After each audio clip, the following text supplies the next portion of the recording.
তো আজকে আমরা এই ভিডিওতে জেনে নেব টেস্টোস্টেরন ইনহ্যান্সেটের ব্যাপারে। এটাও এক রকমের অ্যানাবলিক স্টেরয়েড যেটা মেডিকেলি ইউজ করা হয় তাদের জন্য যাদের টেস্টিস ঠিক মতন টেস্টোস্টেরন প্রডিউস করে না।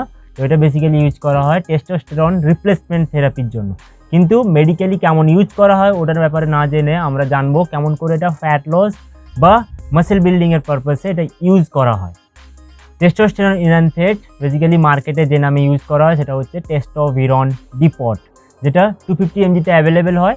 এই টেস্টোস্টেরনের এই এস্টার ফর্মটা মানে টেস্টোস্টেরন ইনহ্যান্সেটটা বিগিনার সাইকেলে বেশি ইউজ করা হয়, কারণ এটা কম্পারেটিভলি অনেকটাই সেফ আদার স্টেরয়েডগুলোর থেকে, কারণ এর যে অ্যারোমাটাইজেশন সাইড এফেক্টসগুলো আছে এটা অনেকটাই কম।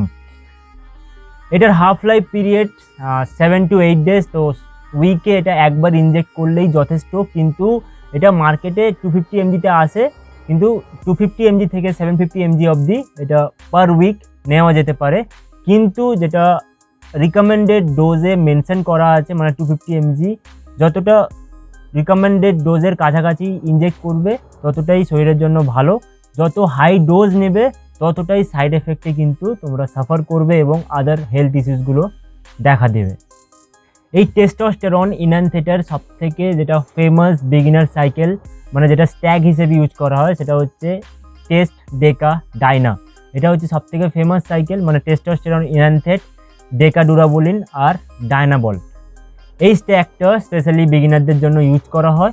কিন্তু একটা কথা বলে রাখি, যত স্ট্যাগ তোমরা ইনক্রিজ করবে তত কিন্তু সাইড এফেক্টও বেশি হবে, কারণ প্রত্যেকটা স্টেরয়েডের অ্যারোমাটাইজেশন এফেক্ট কিন্তু আলাদা রকমভাবে শরীরকে এফেক্ট করে।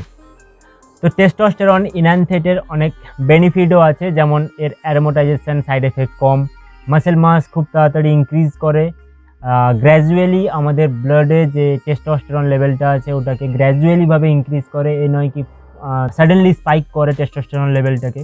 তারপরে আমাদের মাসেল মাস বাড়ায়, মাসেল প্রোটিন সিনথেসিস বাড়ায়, আমাদের মাসেলে নাইট্রোজেন রিটেনশন বাড়িয়ে দেয়, রেড ব্লাড সেল বাড়ায়। কিন্তু এতগুলো বেনিফিটসের পরেও স্টেরয়েড মানে তার অনেকগুলো সাইড এফেক্টস থাকবে যেগুলো লাইফ থ্রেটনিংও হতে পারে। তো যখনই তোমরা স্টেরয়েড ইনজেক্ট করবে তো নিজে থেকে কোনো দিন ইনজেক্ট করবে না, ভালো ডক্টর বা ভালো ট্রেনারের কাছ থেকে পরামর্শ নিয়ে ইনজেক্ট করবে।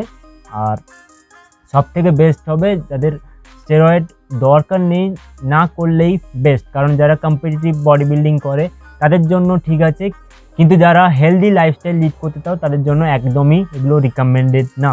তো সাইড এফেক্টসগুলো হচ্ছে এইটার এস্ট্রোজেন লেভেলটা বাড়িয়ে দেয়, তারপরে হচ্ছে গাইনোকমেস্টিয়া মানে যেটা মেল বুবস ওগুলো হওয়ার সম্ভাবনা থাকে, হেয়ার ফল যেটা জেনেটিক্স টু জেনেটিক্স ডিপেন্ড করে, তারপরে হচ্ছে আমাদের টেস্টিস শ্রিঙ্ক করে যেতে পারে মানে টেস্টিস আর টেস্টোস্টেরন প্রডিউস না করতে পারে। এমনিতেও যখন আমরা স্টেরয়েড ইনজেক্ট করি বা কনজিউম করি আমাদের ন্যাচারাল যে বডির টেস্টোস্টেরন প্রোডাকশন আছে ওটা স্টপ হয়ে যায়। তো এরকম আরও অনেক সাইড এফেক্টস আছে, লিভার কিডনি এগুলোকেও এফেক্ট করে।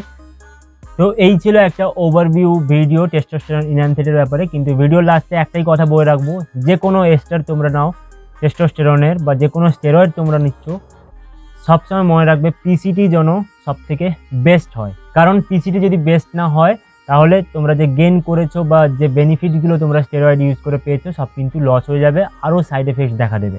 তো পিসিটিটা ভালো করে করবে। তো এই ছিল আজকের ভিডিও, থ্যাঙ্কস ফর ওয়াচিং, দেখা হচ্ছে নেক্সট ভিডিওতে, টেক কেয়ার, বাই বাই।